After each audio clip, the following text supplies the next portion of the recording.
Welcome to Silver Star Steak Company Wine Blog. I'm Francois, General Manager of Silver Star Steak Company. With me today I have Tracey, my wine rep from George's Distributing. Welcome, Tracey. Thank you.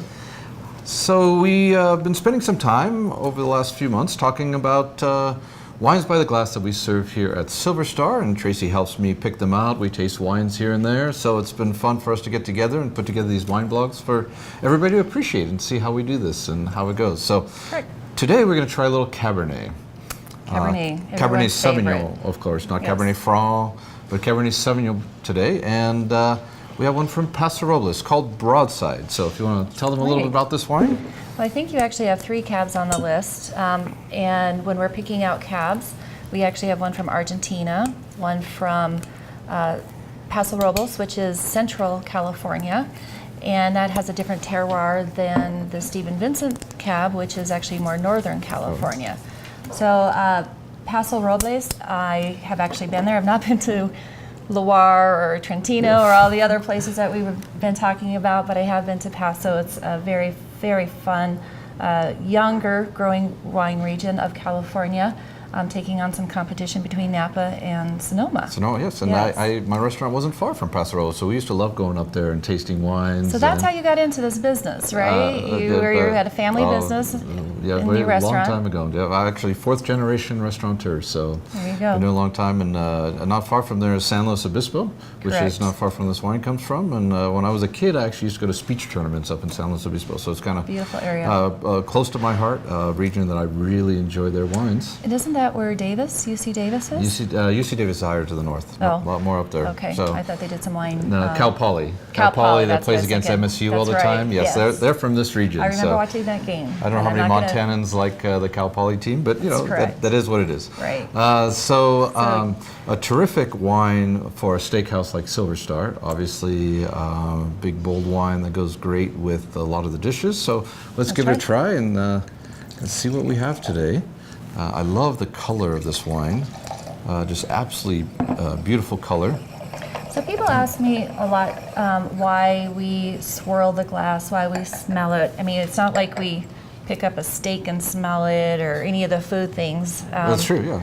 So, you know, we were talking about it earlier, especially red wines, letting it breathe, letting the oxygen get to it. Now, you don't want the oxygen in it when it's corked, because then it turns into vinegar, but once you let the wine out, you want to let it breathe a little bit. And then smelling. Smelling is such a big part of wine. It is, because your sense of smell dictates your taste buds.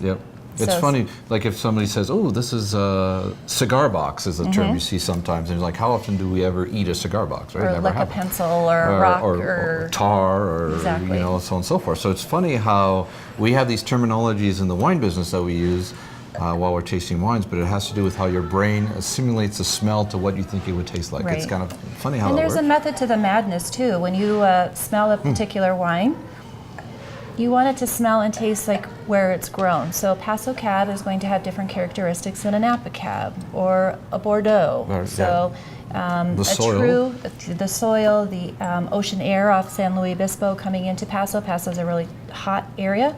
The fruit ripens a lot more quickly, and you typically get a little bit higher alcohol sometimes in that Paso area as well. So a little bigger. A little bigger. Well, let's give it a try. All right.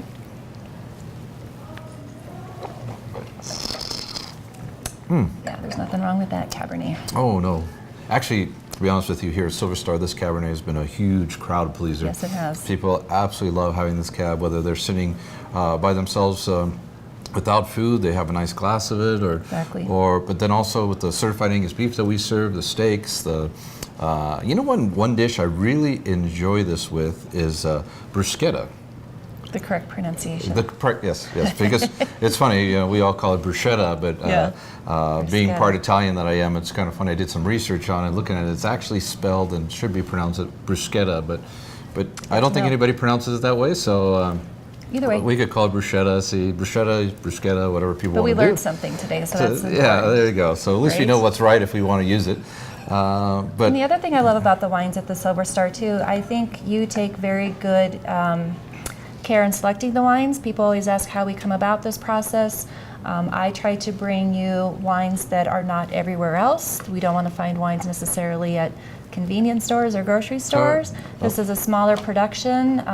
The Bordeaux that you pick are very unique, yet they're affordable. And I think people need to know that the wines that are picked at the Silver Star, you've tried every single one and approved every single wine here. That's right. Yeah, we to go with your food. Wines that go with the food, and are, you know, whether you want to sit down, have a glass of wine, some few appetizers, and so on and so forth. It's just. It's a unique experience. Yeah, and that's why we love picking so many different wines, and thanks for trying bringing so many them to me. wines. Yes, yes, it's a good part of the job sometimes. Right, but exactly. well, cheers. All right, cheers. Thank you, Tracey, and come join us at Silver Star Steak Company for a glass of wine sometime.